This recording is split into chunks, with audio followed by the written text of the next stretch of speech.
Bienvenido por eso en Just Because con Marisol. El episodio de hoy es extremadamente importante porque viene una doctora pediatra a hablarnos de la importancia de la vacuna del COVID-19 a los menores y una mamá que viene a contarnos su historia de su hija diabética tipo 1. Mis amores, como ustedes saben, esta plataforma trabaja de esta manera. No olviden de suscribirse a mi canal de YouTube, darle like y subir esa campanita para que cada vez que salga un episodio nuevo le llegue a ustedes, los notifique. Gracias, de verdad, gracias.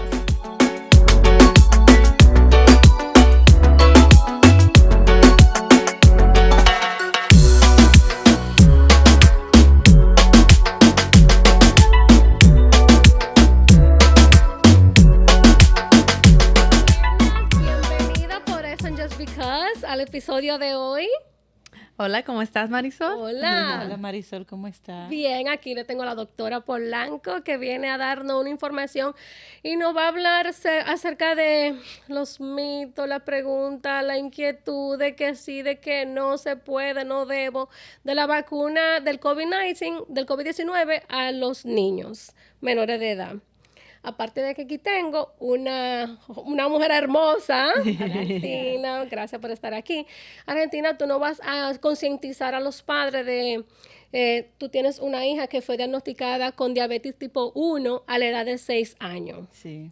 Entonces, Argentina, tú nos vas a orientar y nos vas a educar un poquito sobre esa experiencia que tú tuviste, así a los padres que llegan a un consultorio médico y que el doctor le dice o la doctora le dice tu niña o tu niño es diabético. Entonces eso es el cuco número 1 como padre. Entonces ahí tú nos vas a venir a concientizar y a educarnos un poquito de tu experiencia, de cómo fue el proceso y cómo todavía hoy día tú estás batallando con esta enfermedad. Así es. Ok, súper. Doctora, vamos a comenzar contigo, porque ya que el COVID-19, como todos sabemos, es una pandemia que nos ha tocado los doctores, más que gracias a Dios, a mí personalmente de cerca no me ha tocado. Sí, como trabajo en el campo también de la medicina, me ha tocado muchos pacientes que hemos perdido. Familiar cercano, gracias a Dios, no, pero sí tengo mucha gente que sí le ha dado, a mi hija le dio, no le dio, gracias a Dios fuerte, pero sí ha tocado. Sí. Quiero que tú nos concientices un poquito acerca de la vacuna del COVID-19 para los niños a tan temprana edad. Yo como mamá de una niña de 12 años, tengo inquietudes, el por qué yo debería de vacunar a mi hija con una vacuna que en realidad es una prueba todavía que no, en realidad no es de que la vacuna en sí, pero está salvando vidas. Exacto. Bueno, para empezar, el COVID-19 ha sido una situación que todavía, sí, como dijiste, Marisol, hemos estado batallando. Sí. Ha sido bastante difícil. Hay mucha información de los medios sociales, de Instagram, de la noticia, de todo, información errónea. Entonces ahí viene el problema, que los médicos nosotros tenemos que batallar contra que el COVID-19 está pasando, pero también contra toda la información que hay allá que no está correcta, que no es correcta. Sea como sea, o sea, el camino que vamos, la vacuna es la manera de sobrepasar esto y de combatirlo y de salir de esta situación de COVID-19. Entonces, las más conocidas son la Pfizer, la Moderna y el Johnson & Johnson, ¿verdad? Ya hemos escuchado todo con la Johnson & Johnson, escuchamos ese problema que hubo con los CLATs y todo eso. Hasta ahora, la única aprobada para los niños de 12 y más, o sea, de 12 para arriba es la Pfizer, ¿verdad? Que fue aprobada ahora en mayo. La Moderna solamente para 18 y en onwards, ¿verdad? ¿Y cuál es la edad para vacunar a un niño con la Pfizer? De 12. De 12 para arriba. Sí, 12 para arriba. Entonces, todavía hay estudios. Nosotros como médicos recibimos semanal o 2 veces a la semana artículos sobre en qué estatus están toda la vacuna, ¿verdad? Ahora mismo hay clinical trials en la Moderna para los niños por debajo de los 18 años y para ambas Pfizer y Moderna, y no sé, de verdad no sé con 100% si la de Johnson & Johnson también, porque como hubo ese problema con Johnson & Johnson, ellos como que se pusieron un poquito al lado, pero en general la COVID-19 vaccine están tratándola hasta en los niños menores de 5 años, ¿verdad? Hay diferentes instituciones, por ejemplo, en Stanford hay hospitales que están tratando, están teniendo clinical trials para para los niños menores de 5 años. Pero hasta ahora la que sí está segura es de 12 para arriba para la Pfizer, ¿verdad? La Moderna creo que está en Phase 2, Phase 3 trials, que todavía no está aprobada. En general, todas las COVID-19 vaccines no están FDA approved en sí. Lo que están es emergency use. Por eso emergencia. Exacto, por eso se están poniendo. Pero algo que hay que pensar también es que por lo general, porque nada de la medicina es 100%, pero por lo general, el COVID no afecta tanto a los niños. Y esa era una de mis preguntas. Sí, como como a los adultos, por ejemplo. Sí. Pero, por ejemplo, es que es un poquito confuso para todos, ¿verdad? Hasta para los mismos médicos, porque aunque no afecte tanto a los niños, puede afectarlo, puede darle enfermedad severa. Por ejemplo, si un niño inmunocomprometido, como diabético, que tiene leucemia, cualquier otra enfermedad que cause alguna alteración en el sistema inmunológico. Y aparte de eso, estoy segura que ustedes han escuchado del MISI, que es el Multisystem. No, pero eso es muy importante que tú me orientes un poquito, porque es un cuadro clínico que el paciente tiene, pero que no se sabe, y te voy a explicar por qué tengo una experiencia en eso. Cuando mi nieta en febrero la niña no salía de unas fiebres. Y eran unas fiebres constantes. Y la niña lo que tenía eran 2 añitos. Y la niña, fiebre, la llevamos al pediatra, fiebre, no le bajan. Pero entonces, ¿qué pasa? La garganta, la lengüita roja. Ella entró en un cuadro clínico que para mí estaba en gravedad. Honestamente, claro, nadie hablaba del COVID porque no existía todavía, nadie tocó ese tema. Cuando la llevan al hospital, mi hijo y su esposa la llevan al hospital a la sala de emergencia, me llaman y yo, claro, llego porque yo honestamente la vi mal, súper mal, con una fiebre que no bajaba. Entonces ahí a la niña le están tratando con unos virus. Hablaron de 2 virus, que se estaban peleando 2 virus a la misma vez. Y cuando yo hablo con la doctora, que llegamos allá a grabar un episodio de doctores fuera del país, que salió hace poco, te tocamos el tema y ahí tú no hablas de esa enfermedad que es el MIS-C. ¿MIS-C qué se dice? Sí, MIS-C, o sea, es la abreviación. La abreviación, sí, pero sí. ¿qué es lo que es MIS-C? Entonces, MIS-C para concientizar a los papás en caso de que esto sí le suceda a sus hijos en su casa y ese cuadro clínico es COVID en realidad. Y es importante, o sea, entender de qué se trata esa enfermedad porque también tiene que ver con la vacuna, ¿verdad? Porque de alguna manera puede prevenirse eso, ¿verdad? Si el niño está vacunado. Exacto. Pero vamos a entrar en más detalle. Entonces, por ejemplo, el MIS-C stands for Multisystem Inflammatory Syndrome in Children, ¿verdad? Lo que pasa es que MIS-C es más fácil decirlo, ¿verdad? Que decir el término largo. Entonces, hubo una confusión muy grande porque se parecía mucho a lo que conocemos como el Kawasaki, que se conoce por muchos años. O sea, ya se trata, los niños se recuperan súper bien, pero es un espectro, ¿verdad? Pueden ir de tan sencillo como fiebre, después un poquito más grave, Kawasaki-like, y después la enfermedad en sí como MIS-C, ¿verdad? ¿Y de qué se trata? Es una combinación entre diferentes patologías inflamatorias, como el Kawasaki, algo que le decimos el Toxic Shock Syndrome, que tiene manifestaciones en diferentes órganos, de la piel, como dijiste, Marisol, a tu nieta, que le dio la lengua roja, los ojos rojos. Y el cuerpecito y los pies. Malos, se ponen graves. O sea, clínicamente están graves los niños y los padres, los abuelos, todos se asustan porque obvio. Tú ver a tu niño así es como que, ¿y qué hago, verdad? Entonces es un poco difícil también explicarle a los familiares como es algo viral, ¿verdad? Pero la buena noticia es que se recuperan súper bien los niños, ¿verdad? Entonces el MIS-C, ¿cómo se está tratando ahora mismo? O sea, hay ciertos criterios, ¿verdad? Hay ciertos criterios. Me parece que, porque cuando yo estuve en el hospital el año pasado, había ciertos criterios que tenían que adherir para decir, esto es MIS-C, ¿verdad? Por ejemplo, uno siendo alguna evidencia de infección del COVID-19, sea el PCR positivo, los anticuerpos, algo que diga, este niño ha sido expuesto o tiene COVID-19, ¿verdad? Porque los anticuerpos, por ejemplo, lo vemos una infección actual, una infección en el pasado. Si eso salía positivo, más marcadores, más fiebre súper alta, que no sé de todo eso, era como que, ok, esta niña puede ser MIS-C. Porque era confuso, porque cuando salió de verdad bueno, cuando salió a la luz a la población general del MIS-C, era un poquito época de Kawasaki. Entonces la gente pensaba como que, ok, es Kawasaki. Los doctores pensaban, ¿es Kawasaki o es algo asociado al COVID-19? Ya con el tiempo hemos visto que sí es asociado al COVID-19. Es una manifestación en niños y en adolescentes que puede pasar, ¿verdad? Entonces, ¿qué síntomas parecen? Como dijimos, las manifestaciones clínicas, los ojos rojos, la lengua roja, o sea, eso es parte... Ampollita. Sí, y eso es estilo Kawasaki también. Kawasaki, porque sí. alguno de los criterios de Kawasaki es fiebre, la lengua roja, los labios como que se están chapped, como craqueándose, ¿verdad? Como todo si eso. fueran paños también. Exacto. En la lengüita. Exacto, pero ¿qué más?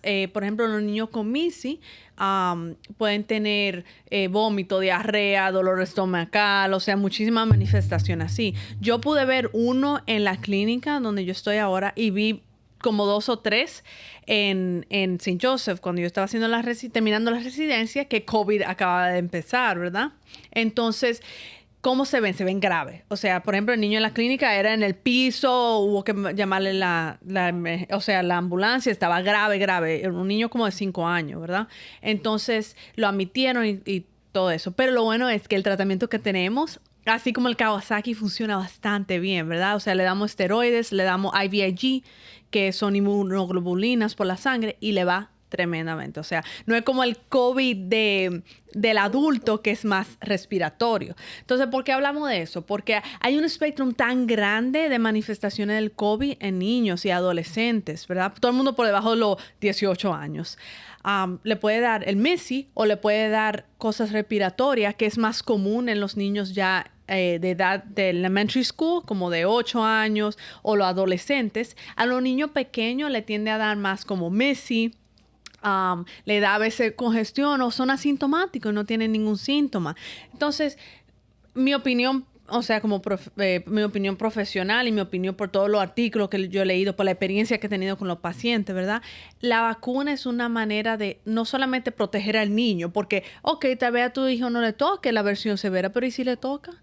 O sea, es muy fuerte, ¿verdad? O sea, que tú recomiendas que sí se vacune un niño. Totalmente. Para el COVID-19. ¿Por qué? Porque hay que verlo, o sea, toda la vida es un riesgo-beneficio. Todas las vacunas que no hemos puesto toda la vida son riesgo-beneficio, ¿verdad? Entonces, exacto. Entonces, ¿qué pasa? Por ejemplo, aparte de que le vas a prevenir al niño en sí una posibilidad de una enfermedad severa, ¿verdad? Porque si hay niños que le ha ido súper mal, que, por ejemplo, si tienen comorbidities, si tienen cosas adicionales que le complican su cosa. Y aparte de eso, para los adultos, porque la mayoría de los niños viven con adultos, con abuelos, que tienen complicaciones. Entonces, se especuló por un tiempo que los niños eran una manera de transmitir el virus, ¿verdad?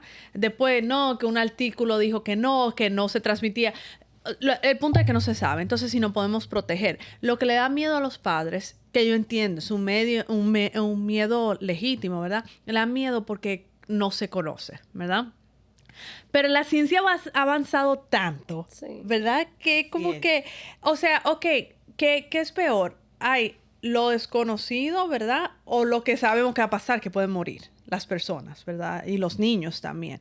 Entonces, en eso, o sea, riesgo-beneficio, el beneficio es más que riesgo. Es mejor ponérsela. Y hasta ahora, como le dije, el Pfizer es la única que está aprobada hasta ahora, que se aprobó en mayo, para niños 12 y adelante, de 12 en adelante.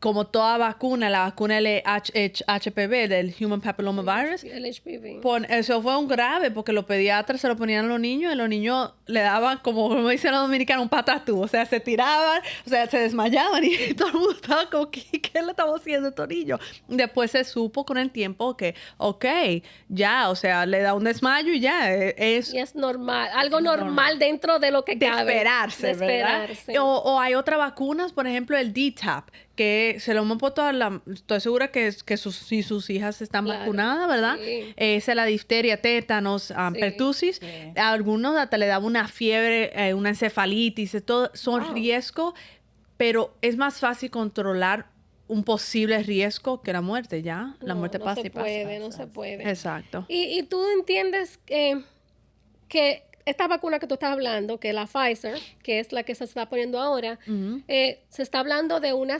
tercera dosis. Sí. Posiblemente, ¿verdad? Entonces ahí es como todo en el aire, ¿verdad? Y todo lo que yo digo es basado en lo que hemos visto, porque esto es como un juego, o sea, es como que, bueno, vamos a ver qué ha pasado hasta ahora. O sea, juego por falta de otra palabra, ¿verdad? Porque la realidad es que no sabemos nada con certeza, pero nada en la vida es cierto, o sea, ni la muerte es cierta, ¿verdad?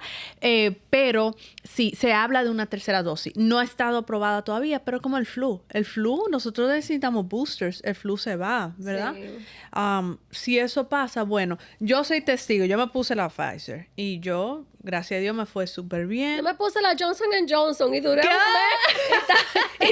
un mes chequeando. Me dije, pero no me duele, tengo falta de respiración, como que me duele algo, las articulaciones, todo normal, porque es cuando entró de que se estaba haciendo coágulo de sangre, tú entras como en un pánico. Digo, pero... Claro. Y yo me puse esa vaina. La Moderna. ¿Y cómo le fue? Bueno, me fue la primera, yo sentí el COVID porque a mí me dio el COVID. Ay, y yo dije, oh my God, tengo el COVID de nuevo y yo no voy a la segunda, yo no quiero sentirme así.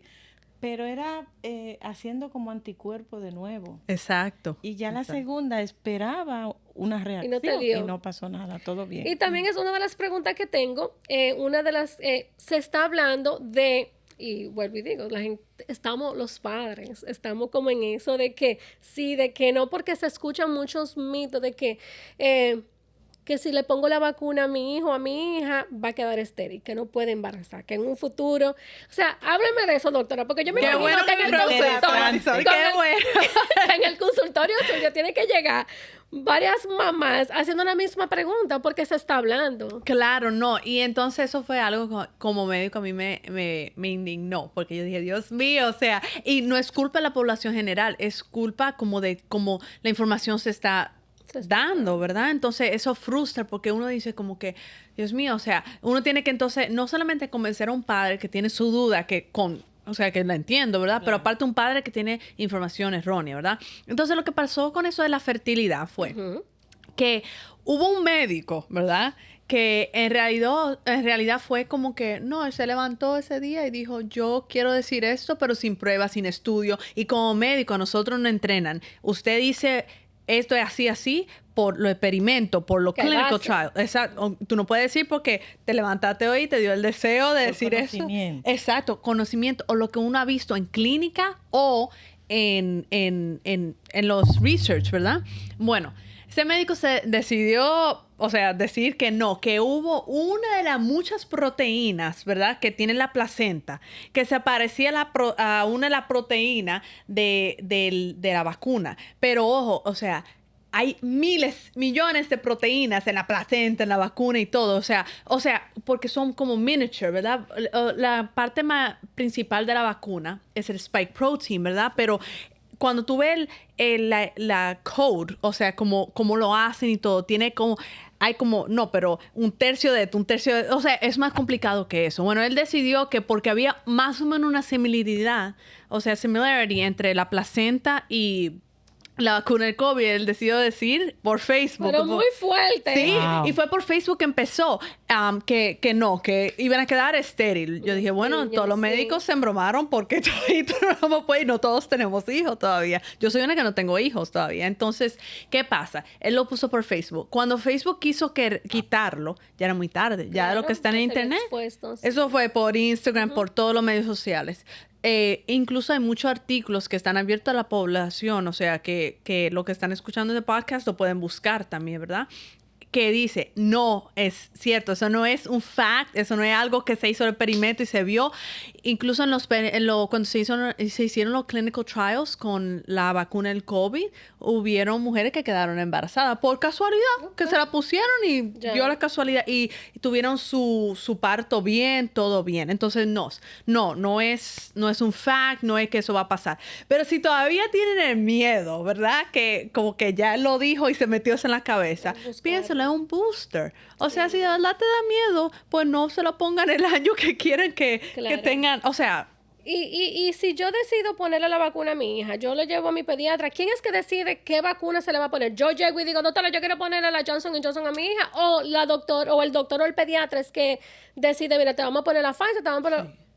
Solamente el Pfizer. Hasta ahora solamente el Pfizer. Pero ya una vez que ya prueben todas las que están en trial, por ejemplo, ya uno decide. Sí, pero le voy a decir la verdad. Al ritmo que vamos y como queremos parar esta pandemia, va a ser el Pfizer. Es como cuando salió la Johnson Johnson también, que la gente dice que no, que la efectividad es menos. O sea, todo era un problema, ¿verdad? Pero si esa es la que hay, se la ponen y ya. Porque, ajá.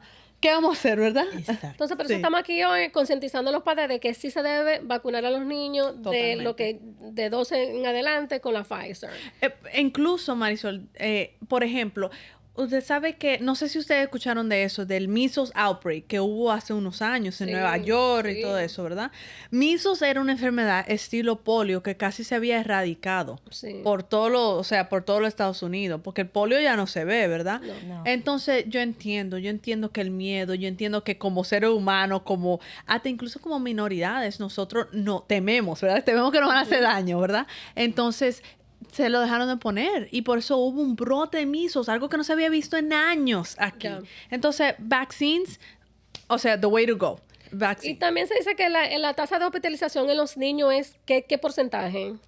No te sé decir el porcentaje exactamente, pero leí... es muy leve, es pequeño. Por ejemplo, leí un artículo el otro día que dijo que desde que COVID empezó, han muerto como 300, como 300, 300 niños más o menos, ¿verdad? De verdad no me sé los números, pero es un número súper bajo. O sea, no como el adulto que era que diario eran. O sea, que el niño es menos propenso a coger el COVID que un adulto, obvio. No a cogerlo, a tener el síntoma. Sí, entonces el niño es menos probable a tener una infección severa, ¿verdad? Que es lo que la vacuna preventa, ¿verdad?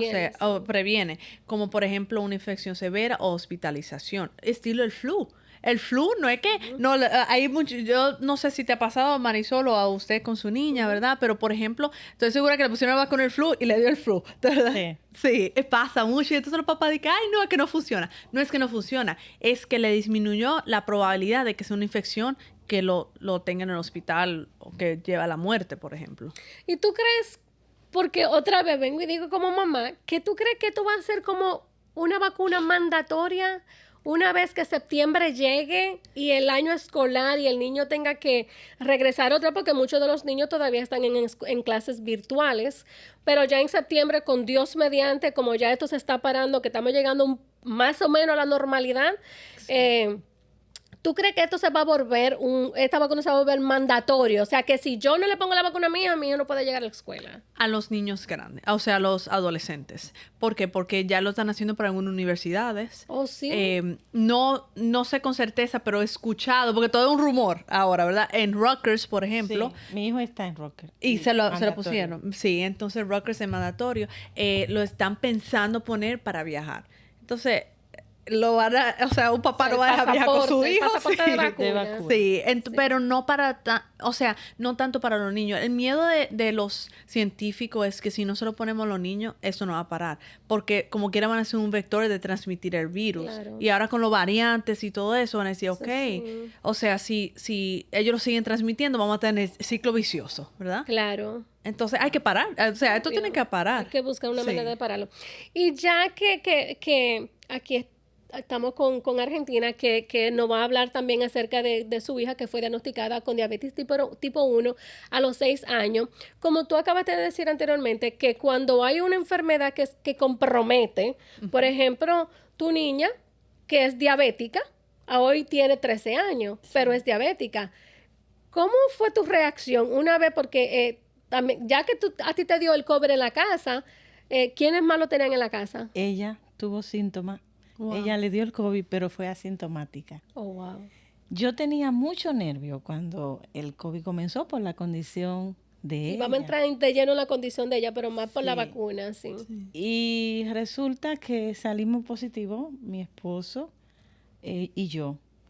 Y mi hijo también, el de 22 años. Y obvio, la niña también. Yo dije, wow, se me derrumbó el mundo. Yo dije, Dios mío, ¿qué va a pasar aquí? Pero Angelina lo superó sin síntomas. Pero aún así, ¿Tú la vacunaste? yo la vacuné ya. Ella ya ¡Qué tiene la primera. bien! Sí. ¿La Porque Pfizer? La Pfizer. Hablé con su doctora, su endocrinóloga y su doctora Primaria. su pediatra, su doctora primaria. Y Angelina no quería, porque ellos están muy informados, los niños, con las redes sociales. Claro. Sí. Y me decía, y ella escucha, que no es bueno, que hace tal cosa, que hace O esto. sea, que ella estaba un poquito como renuente a aceptar la Renuente. vacuna. Y yo la decisión que tomé fue llevarla a su doctora y que su doctora le hablara. Muy bien. Muy Y le bien. dijo, Angelina, tiene que hacerlo, tú tienes una condición que lo amerita. Es preferible lo que usted acaba de decir, que combata el virus y no que te llegue la muerte. Obvio. Y salió de ahí preparada. Le dije, bueno, ya estamos ready. Y sí, se dejó vacunar. Sí me dijo, di que mami, si yo me muero es tu culpa. ¡Ay, no! Qué cargo de conciencia. Y yo, no te vas a morir, te vas a salvar. ¿Y le dio algún síntoma a ella? No, para nada. Ella estuvo bien, para Ok. nada. Todo muy Entonces, bien. vamos a hablar de la diabetes.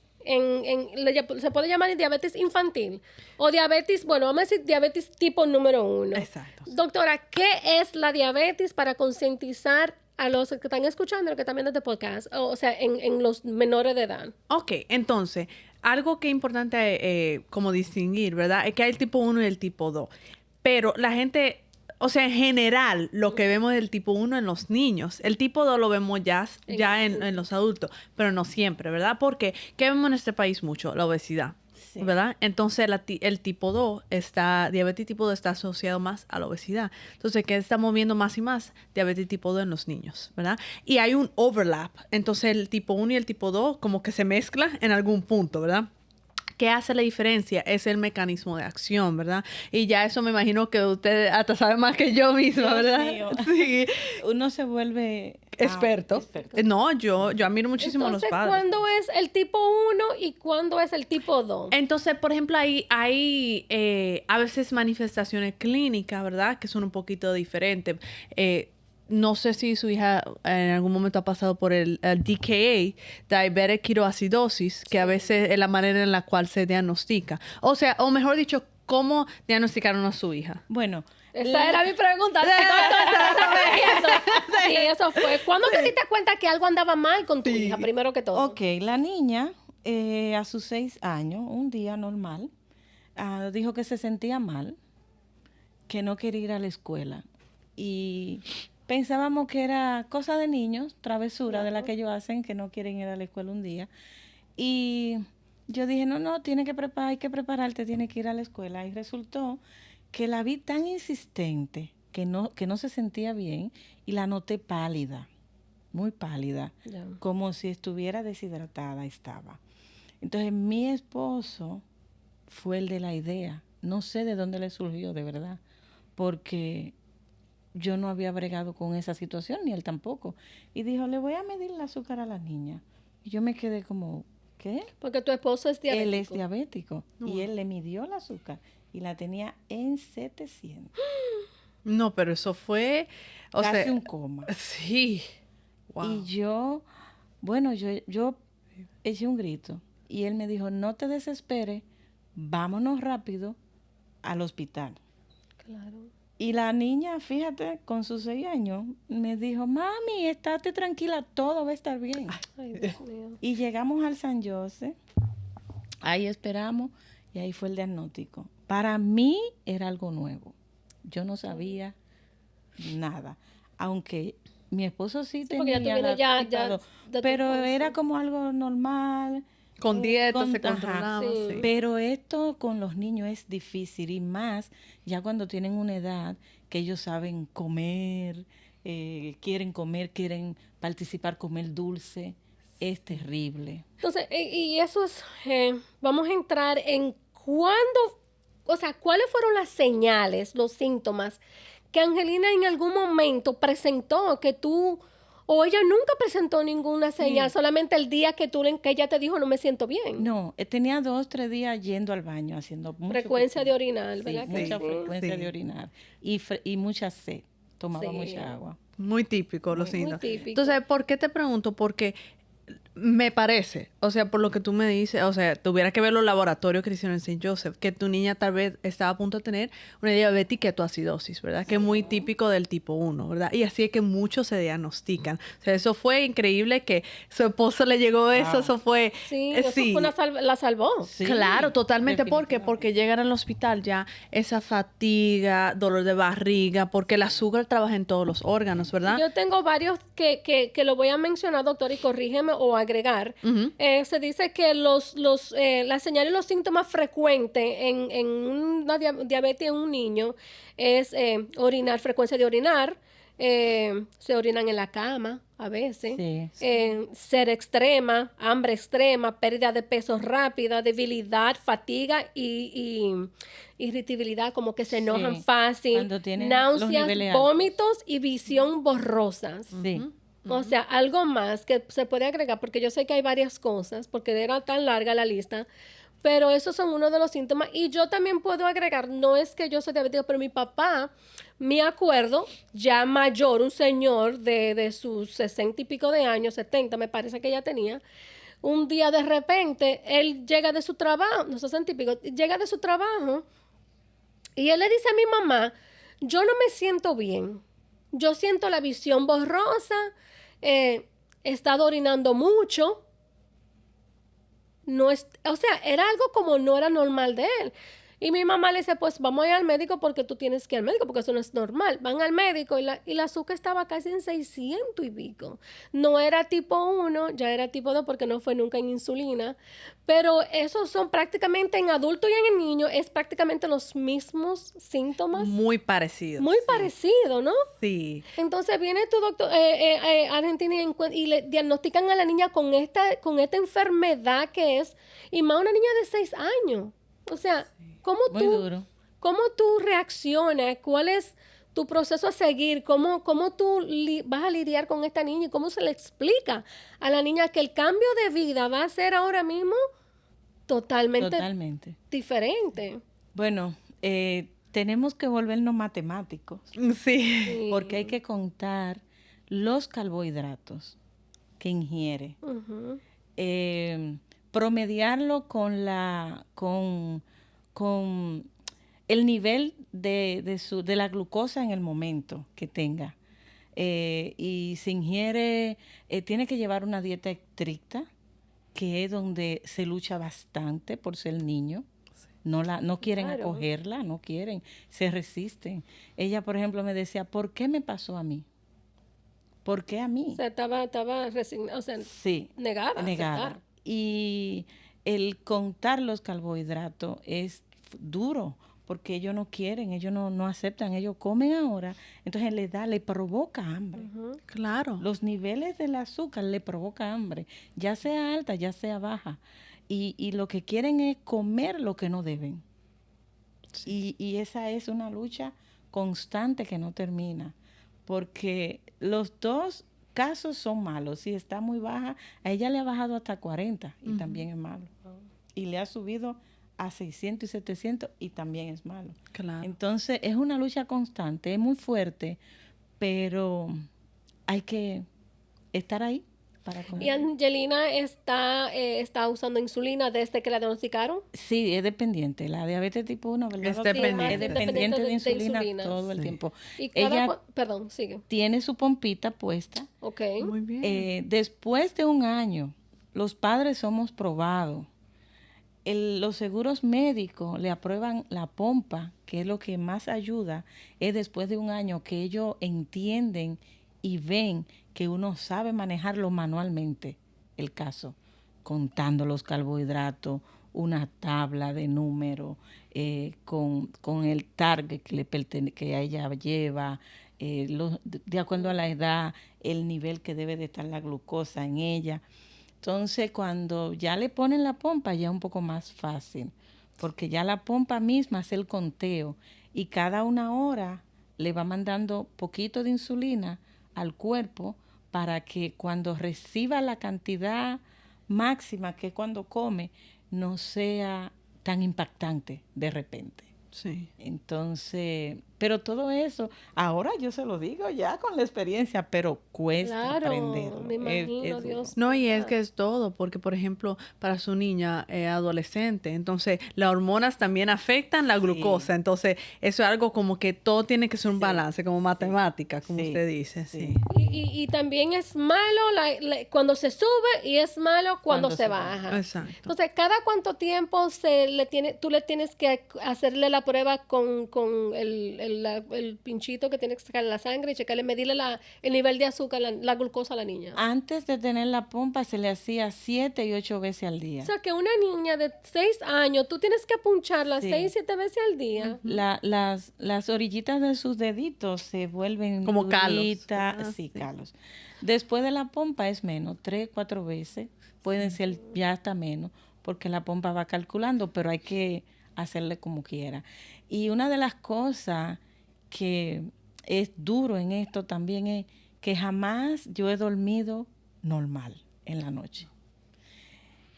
Ahora mucho mejor porque mi teléfono, en los teléfonos, está programado con la pompa y tiene alarma. Sí. Y si ella está bajita, el teléfono me deja saber, me timbra. O si está alta. Gracias a Dios la tecnología. La tecnología. Wow. Pero antes de eso, yo cerraba mis ojos y despertaba. ¡Ay! La niña. Y créanme que iba a la habitación y estaba o alta o bajita. Sí.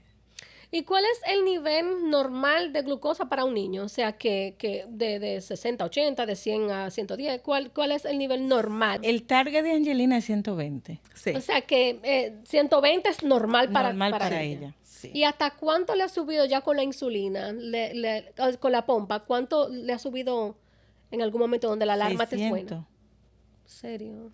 No, pero la alarma empieza a sonar a partir de los 250. Sí. Ya es considerada que ya Sí. está alta. ¿Y cómo es? O sea, ¿qué tú haces? ¿Cuál es tu reacción? ¿Cuál es Ponerle insulina con la misma pompa. ponerle más. Ponerle más. Reforzarlo. Exacto. Reforzarla. Ponerle a la pompa que ya está en 250 y la pompa determina Automáticamente. cuántos miligramos le va a mandar. Si no va a ingerir comida, porque si ingiere comida, le calcula más. Sí. Y, por ejemplo, eso de 120, ellos tienen un rango, es un poquito diferente para los diabéticos también, ¿verdad? Porque 120 sí es lo normal. Por ejemplo, 160 ya pasarlo, pero todo depende. El diabético, sobrepeso, es como que todo varía con eso, ¿verdad? Pero yo sé que la pompa tiene como un beso en su, ¿verdad? Porque ellos tienen algo que para dormir también, como algo, una insulina en la noche, porque eso trabaja en la noche también. Y después por cada comida hay que calculárselo. Sí. ¿Y la insulina tiene algún efecto secundario? Ha pasado el tiempo, o sea, porque me imagino ya Angelina va a tener desde los 6 años, ya la niña tiene 13. Sí. La endocrinóloga tiene que hacer el examen continuo para monitorear el hígado, los riñones. Lo que pasa es que nosotros tenemos insulina normal, ¿verdad? Entonces, sí, nosotros producimos la insulina. Sí, por ejemplo, entonces, ¿qué efecto no es que tenga un efecto secundario a largo plazo, pero más bien, por ejemplo, volviendo a la pregunta entre el tipo 1 y el tipo 2, el tipo 1 es que no la produce, su páncreas no la está produciendo, ¿verdad? Y eso se ve en los laboratorios. Hay que dársela. Exacto. Y eso se ve, estoy segura que a su niña le hicieron los anticuerpos y algunas enzimas y de todo para ver si era tipo 1. Mientras que el tipo 2 es una resistencia a la insulina, ¿verdad? Entonces, por ejemplo, no es que le va a hacer daño a largo plazo, es más bien como que lo necesita para sobrevivir. Exacto. Sí. Y es una dieta por vida. Sí, pero... bueno... Y la pregunta que hago es porque nosotros, y este podcast es más para concientizar al latino, que por una razón u otra estamos como falta de información o es que no, vamos a darle este plato de arroz habichuela, que eso no va a hacer daño. Bueno, cuando aconteció el diagnóstico de Angelina, sí.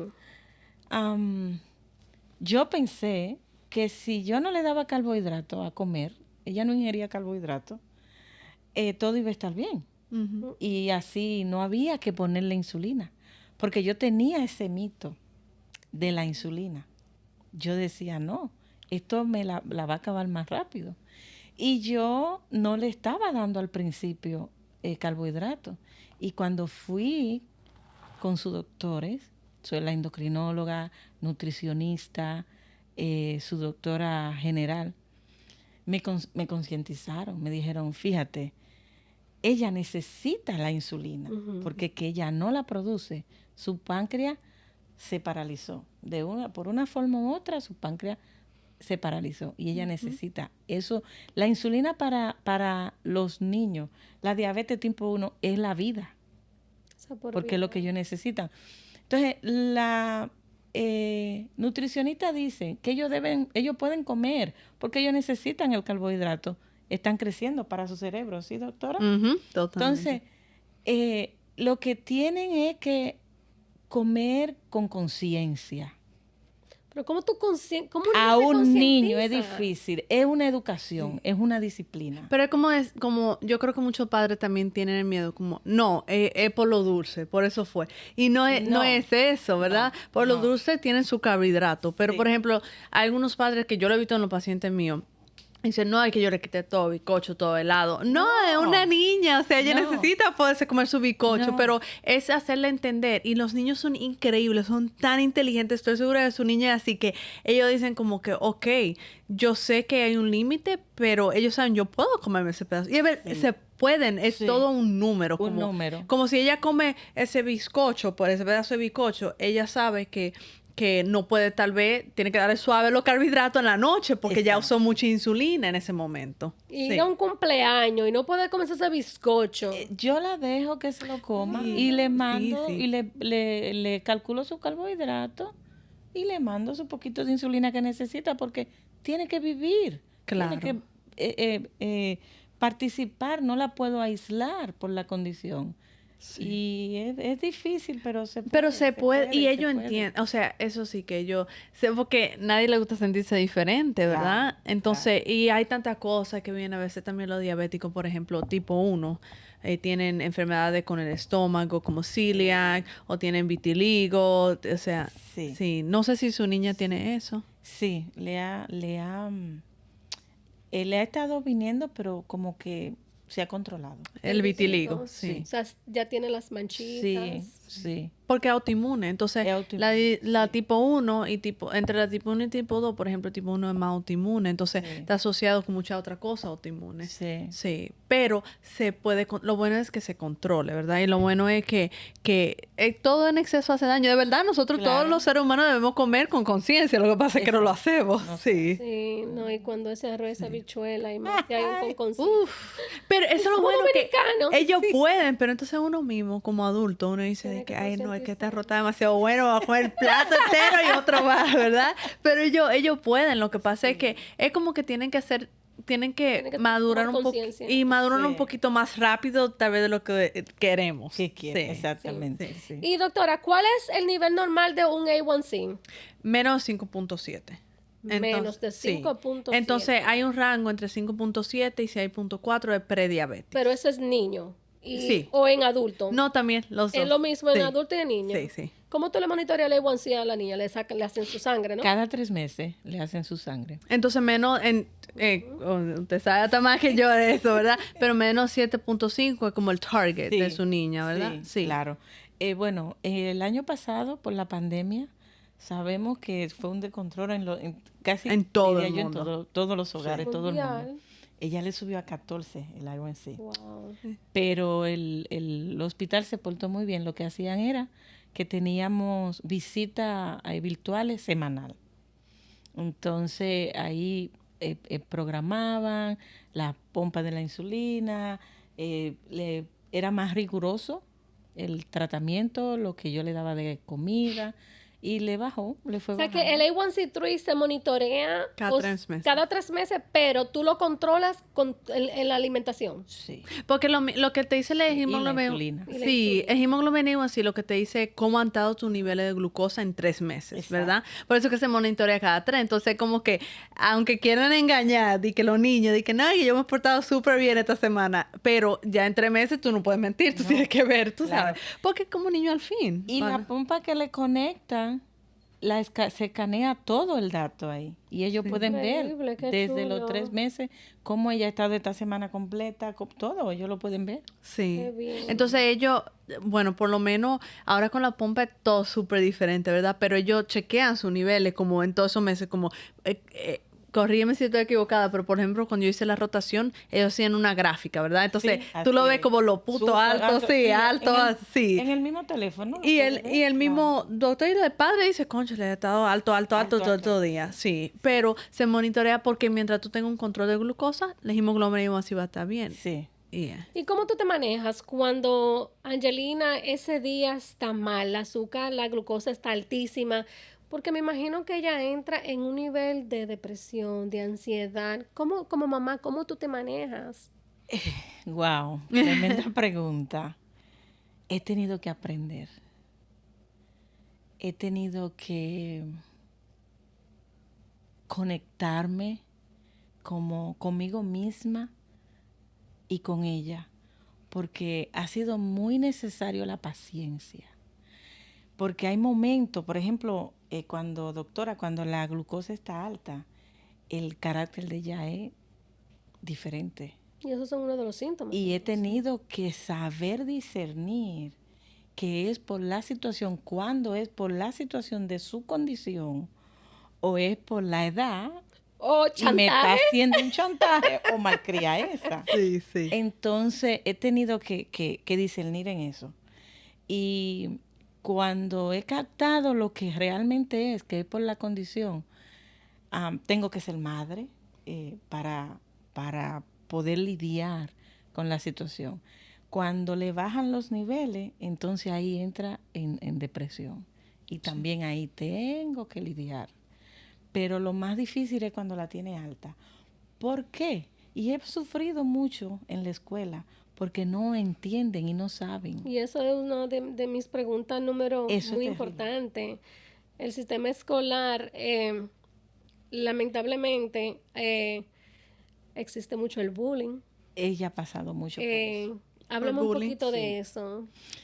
He tenido hasta que sacarla de escuela por eso, porque hubieron tiempos que hubieron niñas que le dijeron, muérete, Ay. te voy a arrancar, le jalaban la manguerita de la pompa, entonces ya no se quiere sentir diferente, ya quiere estar donde están los demás. Claro. Y la escuela no, el sistema escolar yo considero que no está concientizado No. con la situación.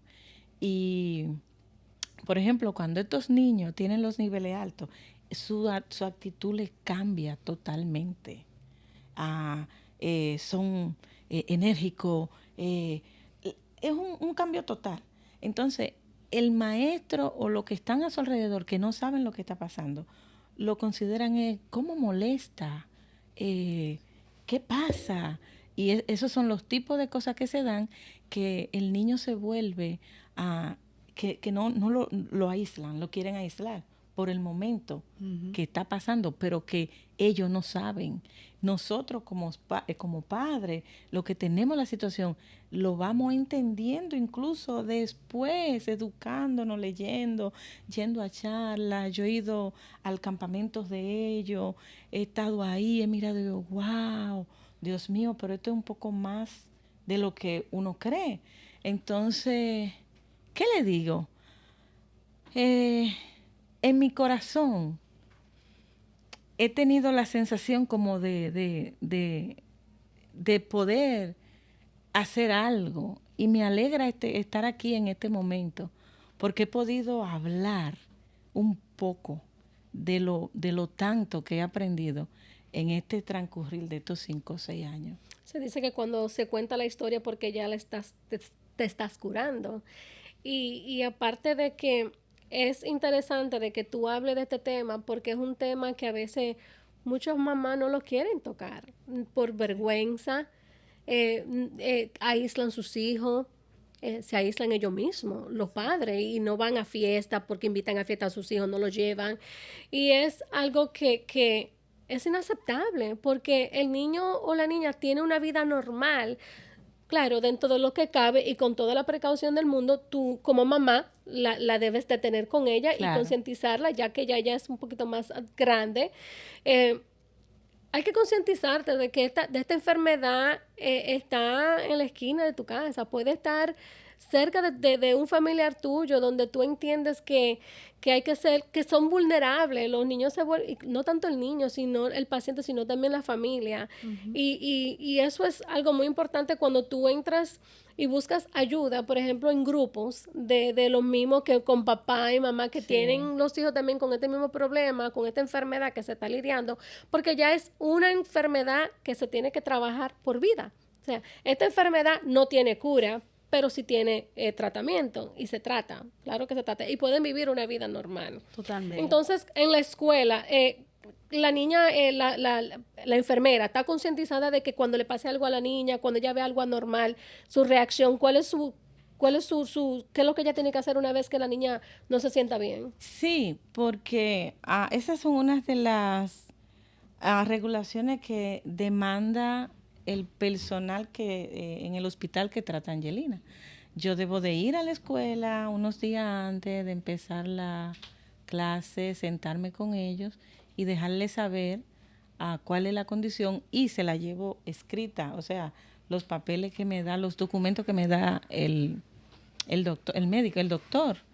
Y ellos funcionan en base a eso, pero el pero es que no lo consideran la diabetes tipo 1 en los niños en el ámbito escolar. No lo consideran como ellos no se van más allá de lo que debieran. No sé si me pueden entender. Explica un poquito, doctor, tú puedes agregar. Sí, Sí, estoy entendiendo bien. Por ejemplo, tu niña tiene un 504 plan. Sí. Sí. Y me imagino que tú tuviste que pelear mucho para eso, ¿verdad? Explícame qué es eso, para lo que no saben. Entonces, por ejemplo, en la escuela hay el IEP y hay el... Sí, yo conozco el IEP. Sí, que es como individualized... Ayuda especial para un niño que necesita ayuda. Exacto. Por ejemplo, Learning Disability o lo que sea. 504, por ejemplo, es un plan que tal vez muchas personas lo conocen como para los niños con ADHD o lo que sea, pero también es para los diabéticos. Pero lo que yo he visto mucho también es que los padres tienen que luchar. Y yo misma se lo digo a los padres, los pacientes míos. Yo dije, lucha, tú tienes derecho. Lo que pasa es que no conocen su derecho, ¿verdad? Sí. Entonces, 504 plan, básicamente un plan donde le dan un poquito de ayuda extra a los niños con condiciones especiales como la diabetes, ¿verdad? Por ejemplo, si ella está en un examen, se le baja el azúcar. Sí. Eso es una condición fisiológica, entonces ella tiene el derecho y tiene que tener acomodaciones para poderse salir en ese momento y tratar su condición. ¿Cómo va a tomar un examen y cómo va a tener? No se puede no puede esperarse que, la niña, por ejemplo, dure, qué sé yo, a veces tenemos los standardized exams que son 2 horas o lo que sea, o 3 horas, lo que sea, y hay necesidad, si la niña se siente con la azúcar baja, ella tiene que poder salir y tienen que darle un tiempo extra por si tiene que salirse. ¿Es de eso que está hablando? Sí. Pero le cuesta, porque yo lo he visto, le cuesta mucho a los papás porque el sistema de salud, el sistema escolar no entiende eso a veces. Sí. E incluso qué bueno que la enfermera entiende eso, porque yo he tenido niños donde la enfermera misma, o sea, yo he tenido niños, por ejemplo, niños donde la escuela era espectacular, ella estaba feliz con sus amiguitos y de todo, y porque la enfermera no estaba adecuada, o sea, no sabía cómo tratar a un niño con una emergencia diabética, ella casi había que sacarla. Y no, eso no es así. Ustedes tienen, porque la escuela tiene que poner a alguien capacitado para todos los niños. O sea, y eso es lo que falta de información. Sí. Y eso es bueno que se toque ese tema, que las ayudas están, pero cuando un papá o una mamá, y más el latino, no está consciente de que esas ayudas existen en esas escuelas donde mi hija tiene que el 504, el 504, que es un programa que sí se puede beneficiar tanto el papá como el niño de ese programa.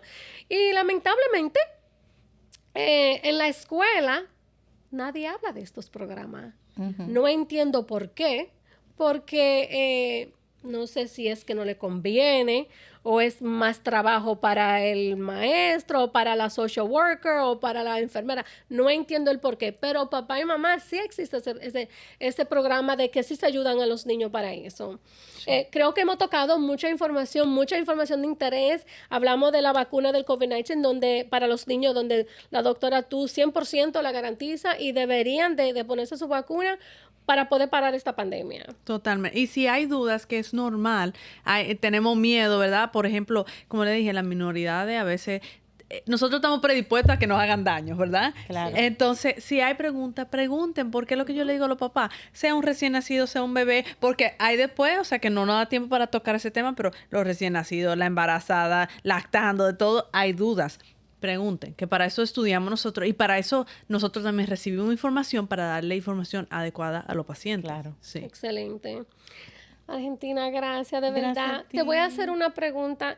¿Qué consejo tú le darías a esos padres allá afuera que fueron a su pediatra y que le dieron esa noticia que nunca se esperaban, de que tu hijo o hija es diagnosticada de diabetes con tipo 1?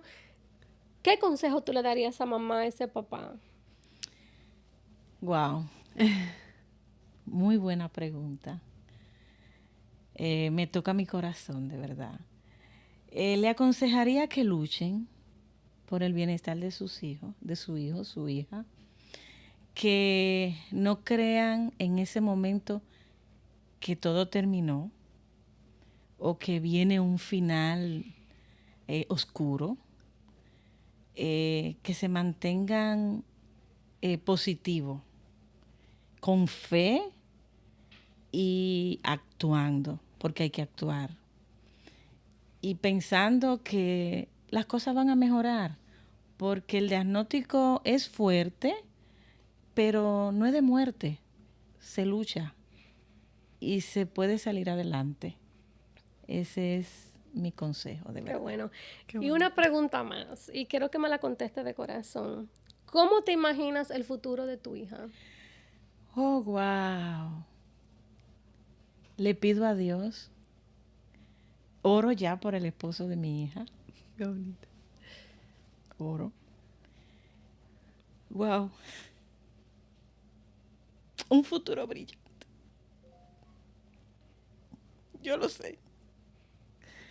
Que va a ser un futuro brillante. Yo sé que sí.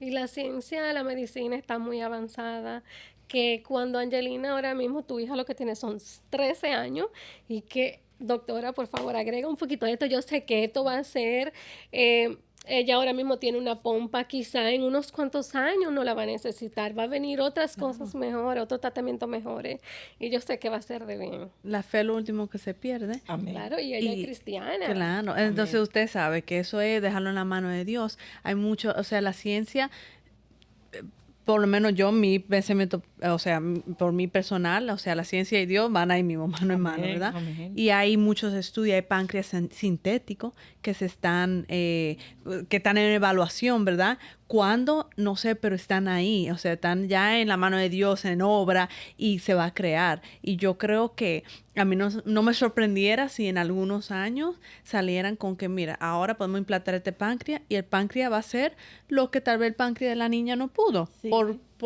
O sea, a veces no entendemos por qué pasan las cosas en ese momento, solo Dios lo sabe, pero si no pudo, hay algo que podemos hacer. Eso es algo que de verdad sí ha estado en varios años, el páncreas sintético. Es difícil, ¿verdad? Porque un órgano Pero que se está estamos... trabajando. Pero se está trabajando. Sí. Entonces, Wow. yo creo que hay un futuro muy optimista y con usted, o sea, de verdad, una luchadora es algo... Una guerrera. De verdad Gracias, que gracias. increíble, o sea, qué bonito que pudo compartir su historia, porque o sea, se puede. Y ella va a tener un futuro increíble y va a Amén. ser, o sea, Dios le da la batalla más fuerte a los guerreros más fuertes. Sí. Entonces- Y qué dichosa es tu hija al tenerte a ti. Claro. Gracias. Bueno, muy emocionante. Porque, yo soy muy llorona. Cuando me tocan porque como mamá, claro. Sí, claro. Pero les doy las gracias de verdad a las dos doctoras. Mil gracias por aportar a este podcast con esa información tan importante qué es lo que es la vacuna del COVID-19, en donde todo el mundo deberíamos de concientizarnos como papá, como mamá. Yo personalmente estaba un poquito dudosa hasta que te escuché. De verdad que gracias. Argentina, gracias por venir también a hablarnos de tu historia, la cual yo sé que es fuerte, pero a la misma vez viniste aquí a concientizar a estos papás y a tu mamá de que si esta enfermedad toca tu puerta, saber cómo lidiar con ella, que la batalla es fuerte, se pelea, pero sí se puede. Sí. Gracias, de verdad.